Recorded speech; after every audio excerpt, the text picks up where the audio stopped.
capítulo 1 de Daniel, o texto que foi lido,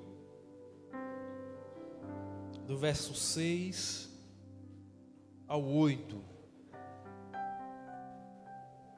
Mas eu quero ler com os irmãos do 3. E disse o rei a Aspenaz, chefe dos eunucos, que trouxesse alguns dos filhos de Israel e da linhagem real e dos nobres, jovens em quem não houvesse defeito algum, formosos de aparência e instruídos em toda a sabedoria e sábios em ciência e entendidos no conhecimento, e que tivessem habilidade para viver no palácio do rei, a fim de que fossem ensinados nas letras e na língua dos caldeus. E o rei lhes determinou a ração de cada dia,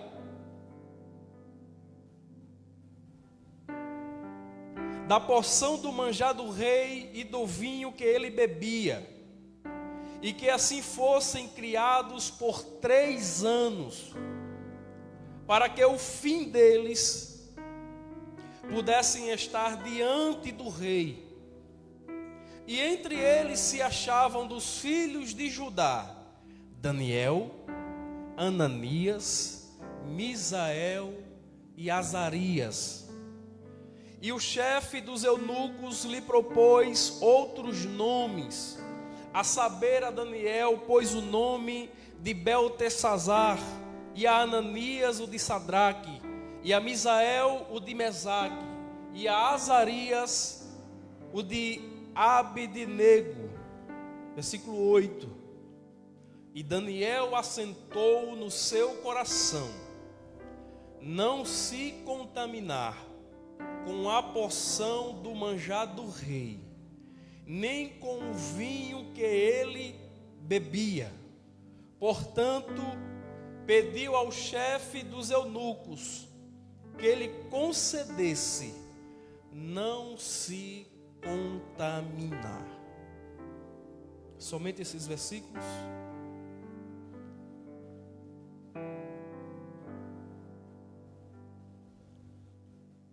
Veja que o livro de Daniel começa contando ou relatando o início do cativeiro babilônico, onde Nabucodonosor ele sitia a Jerusalém. A Babilônia obtém uma vitória sobre Jerusalém, sobre o povo de Deus. E a ordem do rei era escolher, levar cativo aquele povo para servi-lo como escravo na Babilônia. E dentre esse povo, escolher alguns jovens, mas não era qualquer jovem, era jovens bonitos, sem defeito, jovens perfeitos, que soubessem falar, que tivessem cultura, que fosse da linhagem real. Não era qualquer jovem que o rei queria para levar durante esses 3 anos e, digamos assim, lhe impregnar, lhe doutrinar em outra cultura.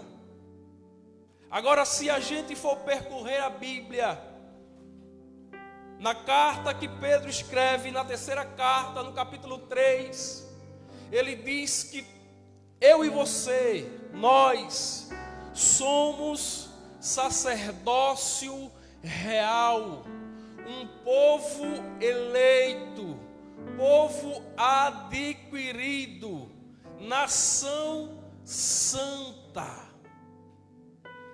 E parafraseando ou comparando a Babilônia com o mundo, ou mundanismo, é exatamente a mesma estratégia que Nabucodonosor estava tentando usar com Daniel, Ananias, Misael e Azarias. A mesma estratégia que o mundo usa para nos corromper, porque não é qualquer jovem que o inferno quer tragar, não é qualquer jovem que o inferno quer destruir a vida, ele quer destruir a mim e a você, que somos da linhagem real, que somos sacerdócio real, que somos representantes de Deus na terra. E ele dá uma ordem e diz: olha, escolhe dentre esse povo de Israel, jovens bonitos, perfeitos, que a gente possa, durante 3 anos, ensinar a nossa língua, a nossa cultura, que a gente possa alimentá-los com aquilo que a gente se alimenta. E estar na Babilônia, queridos, não era simplesmente estar em outra cidade, estar em outro estado. Sair de Israel e estar em Babilônia é estar em uma terra longínqua, é estar em uma terra distante, é estar em uma terra totalmente corrompida e pagã, onde se adorava centenas, milhares de deuses. Era um choque na realidade desses jovens. E segundo os historiadores, eles tinham entre 15 e 17 anos de idade, adolescentes, muito jovens, mas muito convictos, jovens convictos. Por que convictos?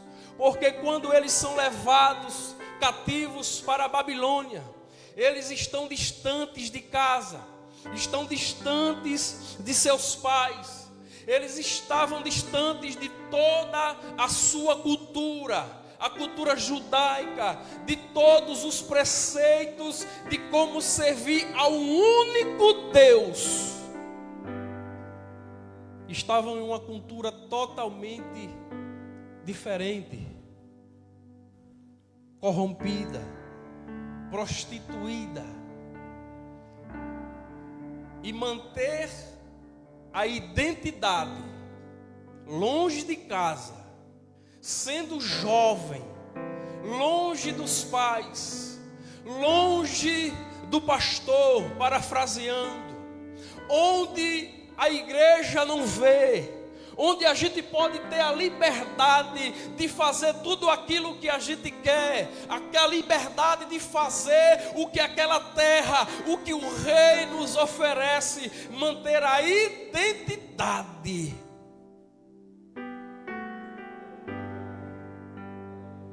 É só para quem tem convicção. Amém? Só para quem... Já imaginou, irmãos? Parou para pensar? O rei chegar, Nabucodonosor, e dizer assim: eu quero 3 jovens, 4 jovens, eu quero essa mocidade aqui, e 3 anos elas e eles vão viver no meu palácio, vão comer do que eu como, vão beber do que eu bebo, vão falar a língua que eu falo, vão aprender astrologia, astronomia, necromancia, tudo que era contrário e tudo que Deus abominava. Agora pare e reflita: se fosse nos dias de hoje, o rei oferecendo um bom salário, comer do bom e do melhor na mesa do rei. Pare e reflita. Que choque de realidade na vida desses jovens. E sabe o que eu acho interessante, irmãos? A Bíblia não relata, mas eu acredito que não foram só esses 4 jovens. Eu acredito que haviam mais. Mas por que a Bíblia só destaca esses 4? Porque foram 4 jovens perseverantes. 4 jovens que decidiram não se contaminar com o manjar do rei. Muitas vezes a gente está em uma situação de aflição. Muitas vezes nos encontramos, ou até mesmo as circunstâncias da vida, ou até mesmo o propósito de Deus, nos levar para o vale, nos levar para o deserto, nos levar para a Babilônia, nos levar para sermos cativos, escravos, e muitas vezes essas situações nos apresentam propostas. E muitas vezes, sem perceber, a gente abraça essas propostas. Muitas vezes, sem nem sequer consultar a Deus. Queridos, na nossa vida, é mesmo assim. Porque o mundo constantemente, comparando com Babilônia, ele quer nos corromper. Paulo, escrevendo aos Romanos, no capítulo 12, e versículo 2, 1 e 2, Paulo diz assim: rogo-vos, pois, irmãos, pela compaixão de Deus, que apresenteis o vosso corpo em sacrifício vivo, santo e agradável a Deus, que é o vosso culto racional. Aí o versículo 2, Paulo diz assim: e não vos conformeis com este mundo. Não vos conformeis com esse mundo. Paulo está dizendo assim: não seja igual a este mundo. Não faça o que o mundo faz, aquilo que desagrada a Deus, porque diariamente a mídia, o mundo está tentando roubar a nossa identidade cristã. Diariamente o mundo está nos fazendo propostas para nos amoldar, nos conformarmos com o presente século. Para quê? Para perdermos a nossa identidade cristã. Não precisa ir muito além, basta você analisar quantos YouTubers famosos hoje ganham muito dinheiro, mas eram cristãos, eram crentes, serviam na casa do Senhor. Mas o rei ofereceu manjares, ofereceu fama, ofereceu aplausos, ofereceu holofotes, e eles se contaminaram. É errado? Não, não é errado, mas a partir do momento que você vai se amoldando ao mundo e vai deixando a cultura do céu de lado, você vai comendo os manjares do rei e vai deixando a cultura do céu de lado, cada vez mais você está distante.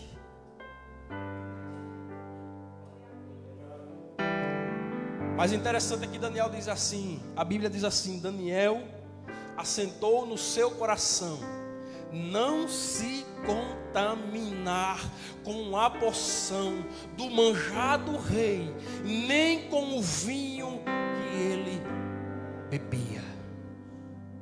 É difícil ser jovem no presente século. Cristão é difícil. É difícil. É difícil. Mas não é impossível.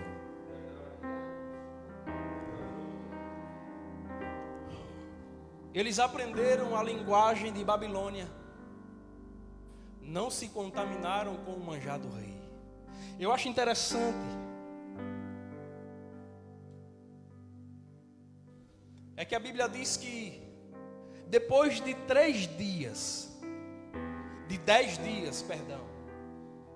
quando o eunuco foi olhar esses jovens que não estavam se alimentando do manjar do rei, apenas com água e legume, a Bíblia diz que eles estavam mais bonitos, mais formosos, mais robustos, mais inteligentes. Sabe por quê, irmãos?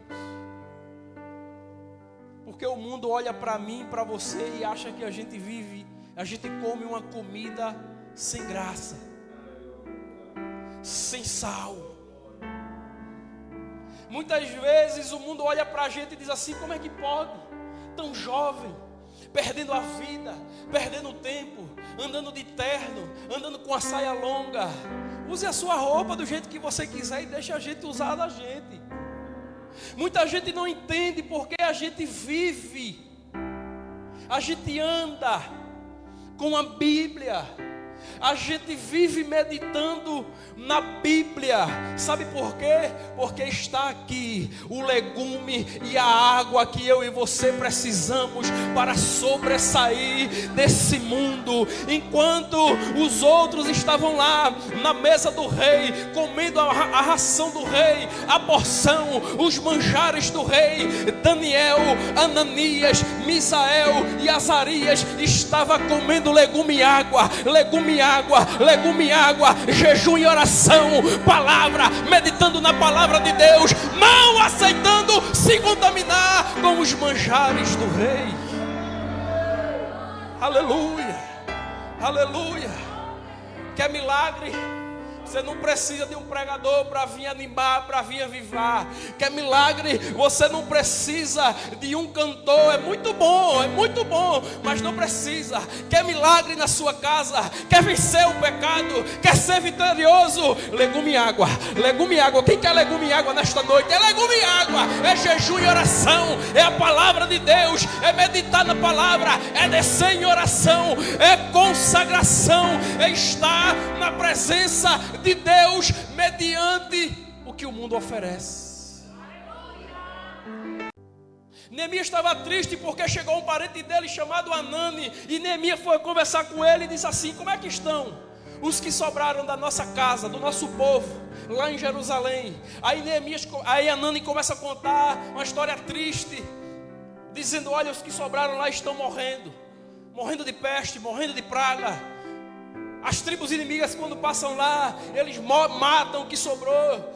Os muros foram derrubados, as portas queimadas. Aí Neemias fica triste. O rei percebe e pergunta a ele: o que é que tu tem? Tu não está doente? Aí ele ora a Deus e diz assim: olha, eu recebi a notícia do meu povo lá em Jerusalém, está todo mundo morrendo, vai se acabar a minha linhagem. Aí a Bíblia diz que Deus concede graça a Neemias. Aí o rei pergunta: o que é que tu quer que eu faça por ti? Ele diz: eu quero ir lá, reconstruir as muralhas, colocar as portas no lugar, tapar as brechas. Aí o rei diz a ele: então vai, eu vou te dar carta para tu conseguir o material, leva um bocado contigo. Aí Neemias, quando chega lá, aí se levantam 3 inimigos, Tobias, Gesem e Sambalate, começam a querer impedir a construção da obra. Mas Neemias diz que o coração do povo estava inclinado para trabalhar, nada fazia eles pararem. E os inimigos começaram a ameaçar e dizer assim: olha, nós vamos matar vocês, se vocês construírem esse muro aí, vai cair, até uma raposa derruba esse muro. Mas Neemias não recebia afronta. Neemias sabia o que ele estava fazendo, Neemias sabia do seu chamado.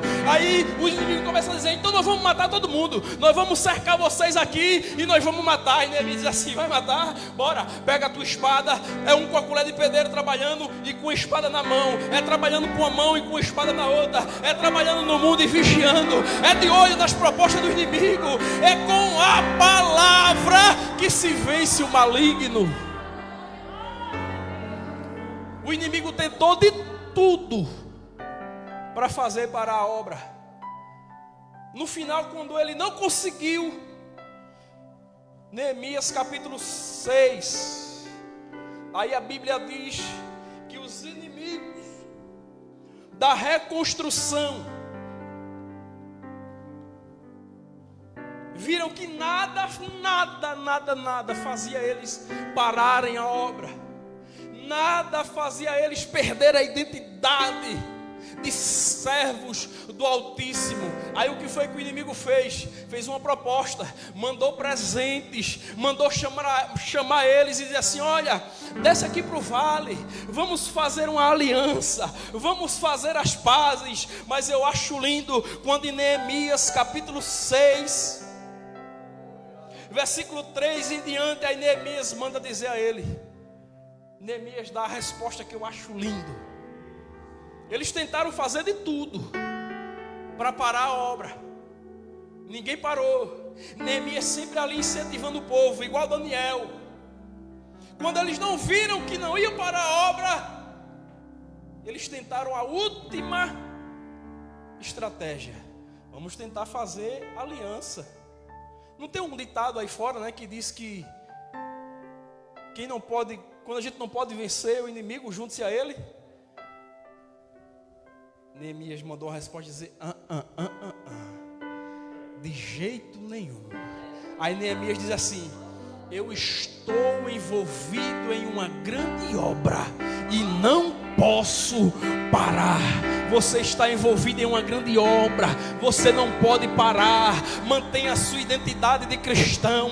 As ofertas vêm, as tentações vêm. Quer vencer? Palavra. Quer vencer as tentações? Palavra. Quer vencer o inimigo? Jejum e oração. Quer vencer na vida? Quer ver milagre acontecer? Quer prosperar na sua vida? Desce, dobra o joelho em oração, vem para a consagração, ora, jejum e oração. Deixa o povo dizer que tu não tem graça, deixa dizer que está perdendo a vida, porque Jesus disse: aquele que perder a sua vida por amor de mim. Glória. Aleluia. Aleluia. Eu novo convertido, você sabe como é, né? Chega, quer pregar para todo mundo, quer que o povo se salve, aceite Jesus.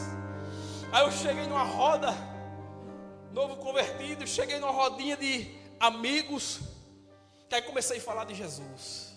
Olha, porque Jesus fez assim na minha vida, Jesus fez isso, vai fazer na tua também. Aí teve uma que olhou para mim e disse assim: coitado, tão novo, perdeu a vida. Pensando ela que eu ia me entristecer, eu dei um grito: glória! Aí ela disse: está vendo? Endoidou. O que foi? Eu disse: o que foi? É porque a palavra de Deus está se cumprindo agora. Qual? Porque Jesus disse que quando eu perdesse a minha vida por amor dele, eu estaria ganhando.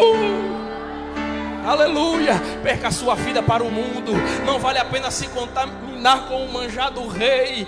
Perca a sua vida para o mundo. Se você afastou-se dos caminhos do Senhor, volta hoje, volta hoje. Babilônia e o rei pensavam que iam matar Daniel e os seus amigos, mas dentro da Babilônia, e eu gosto de dizer isso aqui com ousadia,